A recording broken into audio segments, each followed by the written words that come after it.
Rice ఉడకపెట్టేసుకున్నాను. ఇలా పొడి పొడిలాడుతూ ఉడకపెట్టేసుకొని పక్కన పెట్టుకోవాలి.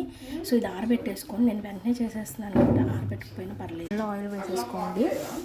తర్వాత ఇక్కడేమో చికెన్ పకోడీలాగా వేసుకొని పక్కన పెట్టుకో. ఉల్లిపాయ, పెద్ద ఉల్లిపాయ, ఒక 2 పచ్చిమిరపకాయలు ఈ విధంగా టాస్ చేసుకోవాలంటే మరీ ఉడకపెట్టుకోవద్దు. సో క్యాప్సికమ్ అంటే క్యాప్సికమ్ కూడా యాడ్ చేసుకోండి. స్ప్రింగ్ ఆనియన్స్ కూడా యాడ్ చేసుకోండి దానిలో. సో నేనైతే నా దగ్గర మాత్రం సింపుల్గా అయితే చేసేస్తాను. అల్లం వెల్లుల్లి paste, soya sauce, green chilli sauce, red chilli sauce, కొంచెం సోయా సాస్, కొంచెం వినిగర్ కూడా యాడ్ చేసేసుకున్నాను అనమాట. అల్లం వెల్లుల్లి పేస్ట్ కొంచెం పచ్చివాసన పోయాక చేసుకున్నాక నా చికెన్ కూడా యాడ్ చేసేస్తాను. హై ఫ్లేమ్ మీద టాస్ చేసేసుకొని లాస్ట్ ఫైనల్ ఇంగ్రీడియంట్ ఏంటంటే మిరియాల పొడి చల్లుకోవాలి. స్టోర్గా మిరియాల పొడి అయితే చల్లుకున్నాను.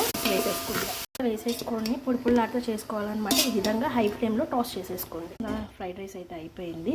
సో మీరు లాస్ట్లో కొత్తిమీర, స్ప్రింగ్ ఆనియన్స్ చల్లుకోండి. Please like, share.